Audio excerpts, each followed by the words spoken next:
Let me finish up. Professional paperwork and disclosure.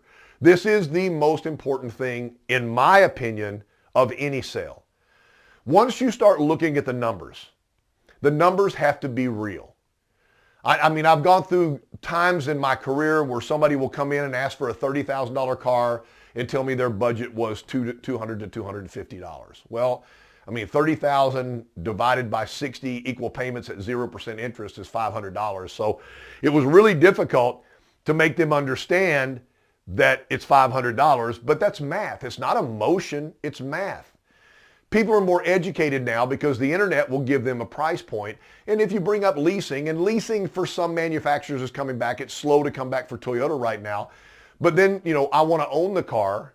And then you have that, well, if I lease the car, I've got a lower payment, but I want to own the car. And they're talking about a car that's 4 years old that they finance for 72 months. They don't own the car. So that's a whole different thing, but you have to be smart enough to be able to listen to what they're saying and give them some options.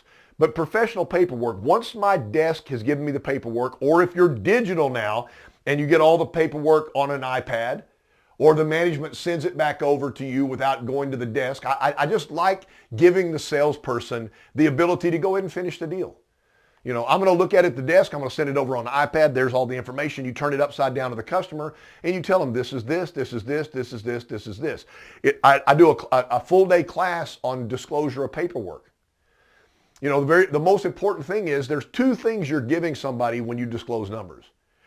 One item would be I'm giving to you, and the other item would be I'm taking from you. For example, states charge tax on cars. Not all states, there's some tax-free states, but tax on cars. That's not a give, that's a take. So if I've got tax, I'm showing the sales tax is 8.25, which is this number right here. So I'm right there showing the number. If for some reason Toyota was offering a $1,000 rebate, then I would come off of the paper or the tablet and go, with the $1,000 rebate you're getting from the manufacturer, and then I would go right back down to the paper and I would give them the new number. So the only way you get good at disclosure is to take a deal, turn it upside down, and practice. And I know you're not going to do this. That's okay. I'm going to finish up with this today, and next week we're going to come back and fill in some holes. But a receiver on an NFL team goes to practice and catches passes every day. I don't know,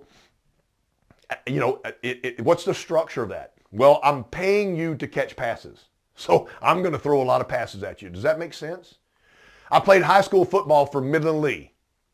If you know the Friday Night Lights story and everything, that I was at that type of high school football. My coach, who when he retired, living in another city, they built a statue and put it on the square of the city with his famous saying, "Run it again, boys." And so we would run a basic dive play 30 times. Did we do it different every time? Not really. But he wanted us to do it so many times that when he called that play in a game, that nobody had to think about what their responsibilities were. We ran it as a machine.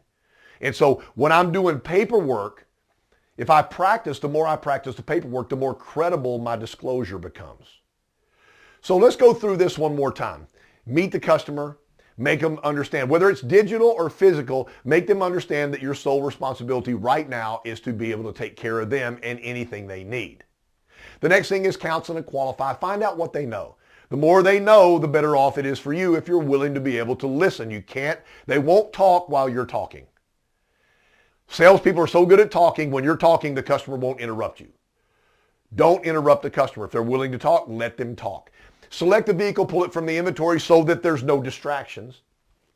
Demonstration drive so that you can get them away from the chaos and have a real conversation about what they know and what their intentions are. Ask for the sale. Why would you not? That's the hardest thing to teach people that are new in the business is, here's a person you don't know, ask them for 60 grand. It's almost impossible. You're saying, oh my, that vehicle's, I can't afford that. I mean, I've had salespeople tell me before, oh my gosh, it's a lot of money. Well, is it? It's not your money. This is what they've decided to do. They've made their decision. So there's no emotion in asking for the sale. Ask for the sale. And professional paperwork and disclosure, be the banker.